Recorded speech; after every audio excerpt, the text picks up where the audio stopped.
Hayyee kam jettan barattoota keenya kanneen maatii chaanaala keenyaa taatan barnoota keenya har'aas akkumatti fufnetti jirraa jechuudha. Waa'ee baayoloojii kutaa hora takkaffaa yuunitee afuraffaa mata dureen yookaan har'aan tanaa DNA replication hajuu jechuudha. Akkasuma warreen miseensa chaanaala keenyaatis hin ta'in akka chaanaala keenya kana subscribe gootan like share isa gootan gamanumaan isin affeerraa jechuudha. Na waliin tura.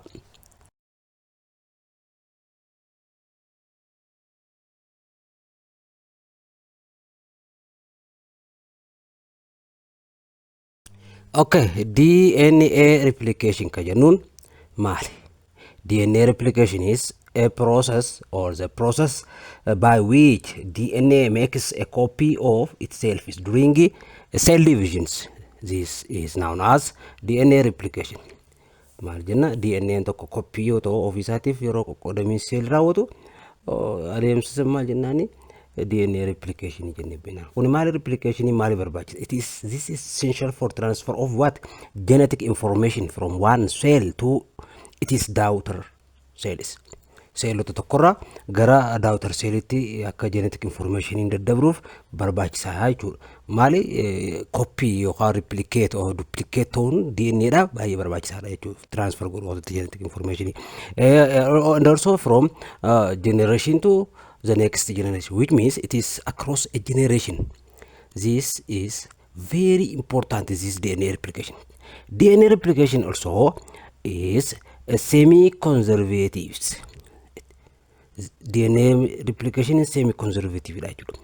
Semi-conservative, it means each strand in DNA double helix act as a template for synthesis of a new complementary strands. Semi-conservative ጊዜ ጀኑ ማሊ tokkoon strandiiwwan DNA dabalaqsitaan akka maalitti dalawee jechuudha. It can be as a template, which means parent DNA separation uume maaluma jechuudha. Strandiiwwan DNA tokkoon isaanii maali akka parent stranditi adabani malif barbaachisan jechuudha. Template godhaniif for synthesis of a new and which means complementary strands. Strandi one area synthesize godhuuf strandi area mal godhani synthesize godhani jechuudha. In other words, the two original DNA strands separate during replications. Kana jechuun maali two original DNA strands separate godhu kun jechuun maali template jennee jennu kun maali takka semi conservative yoo jennu kun original DNA strands separate yeroo gaggeessu yookaan adda bahu garoonii fi replication ta'usan and each strand then serves as what? As a template for a new DNA strands. DNA stranditif akka maalitti as a template dha jechuudha. Maali synthesize godhu keessatti strandiiwwan haaree complementary strand warreen ta'an tokko separate ta'an kanaatiif strandiiwwan separate ta'an kanaaf each newly synthesized double helix is a combination of one old and one new DNA strands. Kanaaf DNA duplicate gaafa ta'e booda haareen yookaan newly synthesized double helix kun maali combination maaliif keessa qaba? One or old strand fi new strand tokko qabateeti synthesize ta'a jechuudha. Hayyee semi conservative replication ka jennuun parental DNA strand separate and serve as what?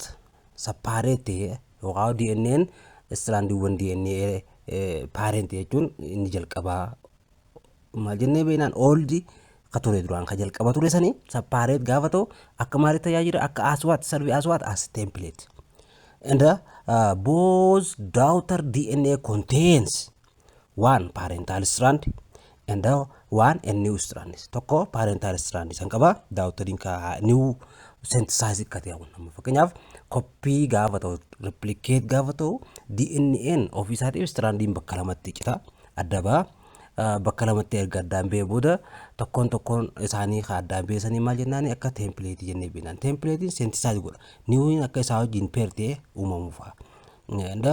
Inni haareen ganaa yookaan daawutar DNA jennee qabeenu kun contain one parental strand tokko qaba and new strand tokko dabalataa jechuudha. Akka fakkii yookaan DNA structure ammaasii mul'atu kana ta'e jechuudha. Separation below fakkaatu kun it can be parental and also the other one is just like kanneen akka bifa halluu biraa yookaan pinkii qabu kun maal jennee beeknaani newly synthesized jechuudha. Kanaaf strandiiwwan jiran keessatti strandiin duraan jiru gaafa separate ta'u strandiiwwan separate ta'u tokkoon isaanii strandii haaraa tokko kan bi complementary warreen ta'an synthesize godhu jechuudha. Synthesize erga ta'anii this DNA maal ta'e jennaan replicate ta'e jenneeti beeknaan jechuudha.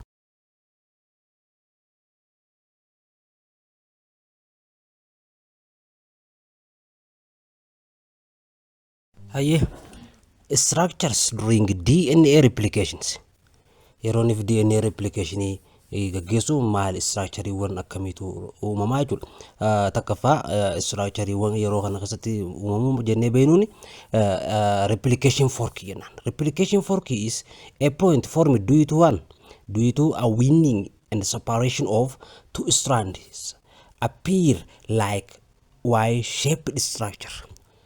Replication fork jechuun pointii gaafa strandiiwwan DNA lamaan adda ba'an yookaan separation uumaa deeman pointiiwwan in gisee separation irratti uumaa deemu san yoonii fi bifa Y shape qabaatu kan uumate inni san maal jennee beeknaani replication fork jennaan. Y shape structure gaafa uumu DNA strandii lamaan adda ba'aa deeman adda ba'aa deemaniin isaan gubbarraa gaafa kaambi separation deemu maal godha structureewwan yookaan strandiiwwan lamaan kun tokko gamanatti tokko gama kaanitti maal godha separation uumaa deemu. Separation gaafa uumaa deeman maali structure Y shaped uumu saniin replication fork jennee beeknaan jechuudha.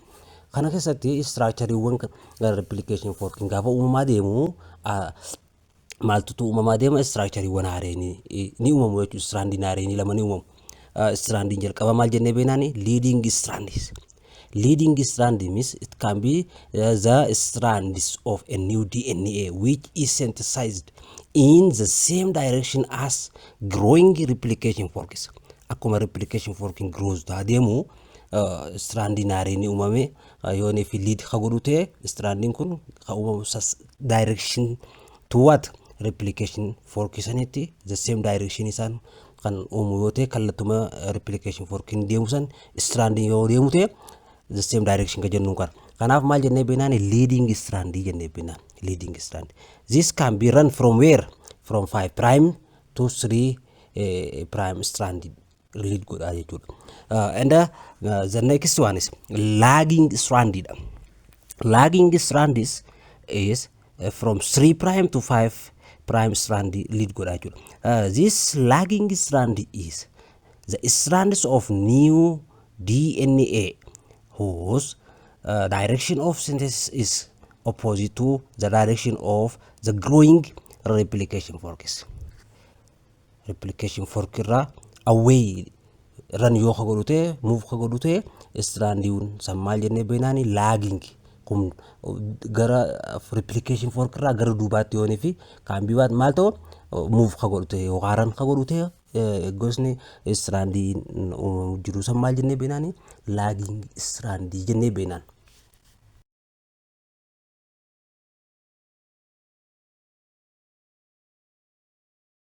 Hayyee DNA replication occur in 3 stages. Isma jalqabaa haasawaa turre sana amma gabaabsine yookaan kan laallu yoo ta'u replication in DNA stage 3 keessa darbuutiin maali gaggeeffama raawwataa jechuudha. Stage takkaffaa yookaan stage 1 is the DNA helix structure is unwound and unzipped. DNA helix structuring kajennu strandiiwwan DNA lamaan san maali separation uumu.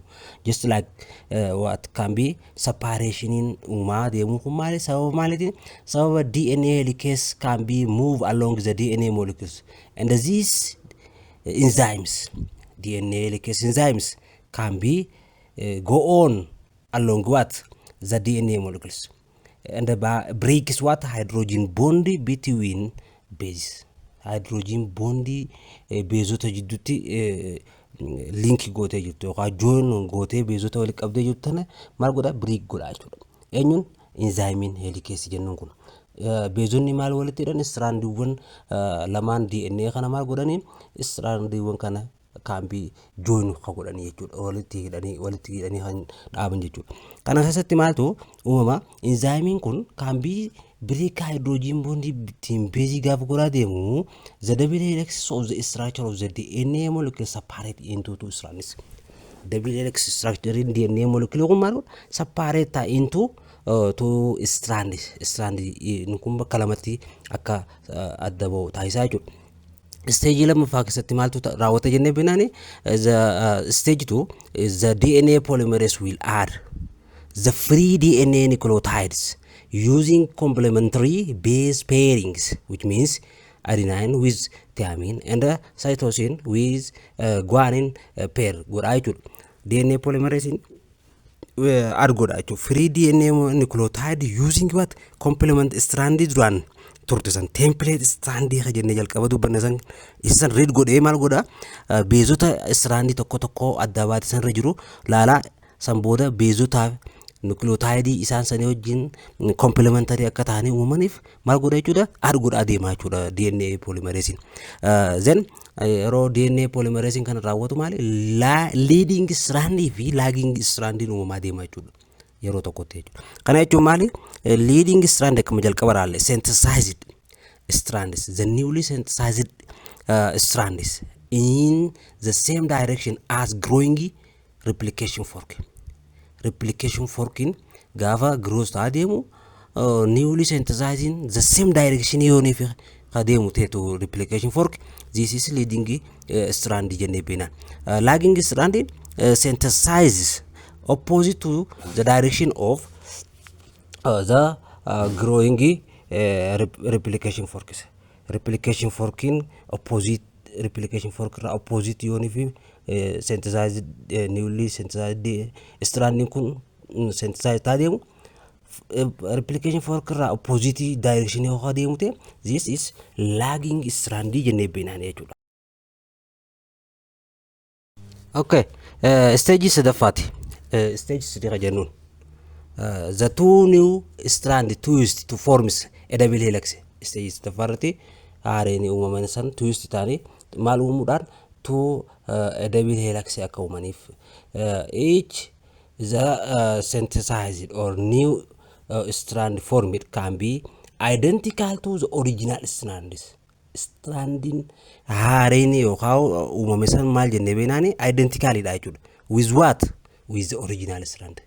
Kana qabachuu qabna. Kanni uumame yookaan inni haareen synthesized strandiiwwan kun strandi original strand ka jennu ka jalqabaasaniin parent wajji maali the same or identical jechuudha. So that kanaaf enzymotaa fi function enzyme yeroo DNA replication gaggeessu keessatti maaltu ta'a. Enzyme jiru maali enzyme can be DNA helix jennee beekna akkuma jalqaba dubbanne can DNA helix it binds to what the double stranded DNA and stimulates the separation of the two strands. Stimulate godha akka separation gaggeessu jechuudha. Strandiiwwan DNA lamaan san maali DNA double strand ka jennuun kun maali akka separate of it can be geensaa yookaan dalagaan DNA helix ka jennuun kanaa jechuudha. DNA polymerase it adds new nucleotides to growing strand of DNA and links together or polymerize DNA bases in the correct sequence using the template DNA strand. DNA template strand of DNA jalqaba dubbanne san yookaan parenti strand jennee dubbanne sanii sequenceedhaan yookaan beezota isaan irratti jiru read godhu jechuudha. Itiin maal godha DNA polymerase isaan kanneen beezota kana correct sequenceetiin akka formi ta'an godha jechuudha. Kun maal agarsiisa takka DNA polymerase synthesize add godha nucleotideota haareen akka strandiiwwan san irratti adda balaman taasisa strandii DNA san irratti. Kuni maali nucleotideonni maaliif keessatti qaba jalqaba takka nucleotideonni kun isa jalqaba kanneen template jennu saniiti wajjin stranding haareen uumamu kun akka link yookaan join yookaan link together akka godhaniif enda kana qofa osoo hin taane maali beezota DNA kana keessatti jiran ka template wajjin akkaataa wal fakkaataniin maal godha sequence isaatiin correct akka ta'an yookaan order akka ta'anii kan walitti hidhaman taasisaa jechuudha. Inni biraan RNA primase jennuun. RNA primase is synthesizes RNA primer complementary to the DNA strands. The other one is DNA ligase. This DNA ligase can be linked to the fragments of the DNA by forming phosphodiester bonds. Phosphodiester bonditiin maal akka walitti hidhamaa deemu godha maali fragmentiiwwan DNA jidduutti jira maal godha isaan kanneen akka walitti hidhaman link akka ta'an taasisaa jechuudha. Ligasein link together or can be joined to fragments of DNA akka walitti join godhu gargaaraa jechuudha. Inni xumuraa maal jennee jiraane topoisomerase dha. Topoisomerase it prevents supercoiling as a region ahead of replication forks. Bakka naannoo yookaan area replication fork in jiru san irratti maal godha dura deemuutiin maal godha inni replication fork san dura deemuutiin prevent godha akka supercoiling in uumamne at the what as a region ahead of what the replication fork sanitti jechuudha. Hayyee DNA replication gaafa laallu fakkii diagram kanaatiin yookaan picture kanaan akka mul'atu kanaa jechuudha. Kana keessatti wanni ilaalaa jirru maali fakkii kana irratti chromosomiin jirti and also nucleotide free taates jirti akkuma san the original DNA tokkorraa gaafa separation uumu adeemsa duplication gaggeessuu keessatti helicasein jirti. Kan maal gootu kanneen strandiiwwan DNA kana separate godhaa deemtu leading strand jirti and also lagging strand illee akkasumatti ni jira. Original DNA strandin kanarratti hundaa'uutiin maal godha strandiiwwan dhufan maal godha DNA polymeraseetiin akkaataa sequence correct ta'eetiin kan form godhaa deemanii jechuudha. Kun fakkiin walumaa galatti waa'ee maali godha DNA replication gaafa raawwatu akkaataa inni itti formation isaa mul'atu nutti agarsiisaa jechuudha.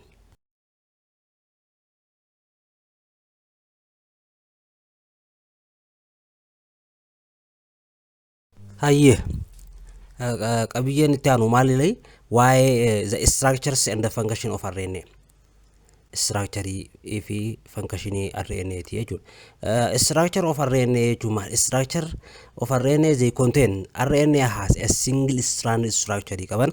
RNA contains the sugar ribose and the phosphates and the nitrogen base. RNA strandiiwwan RNA keessatti kan jiran yookaan RNA structure isaa keessatti kan inni qabu sugar ribose sugarii phosphate groupii fi nitrogen base qaba jechuudha. Isaan kana keessatti beezonni jiran akkuma kaanii beezota afur qabaatu jechuudha. RNAnis akkuma DNA adenine guanine cytosine fi uracil qaba. Instead of what instead of the thiamine in the DNA, this RNA contain what uracil qaba jechuudha. Base uracil jennuun. There are three most well known types of RNA in all organisms. RNA gosoonni type in RNA jennuun most well known kan ta'an organismoota keessatti there are messenger RNA, transfer RNA, ribosomal RNA itti qoodamu jechuudha. All types of RNAs are formed on DNA strands by transcription process. transcription processitiin maal godhan gosoonni RNA kun hundinuu maali foormii godhu jechuudha DNA strand irraa jechuudha DNA irraati akkasitti foormii qataa deemanii jechuudha strandiiwwan DNA irraa.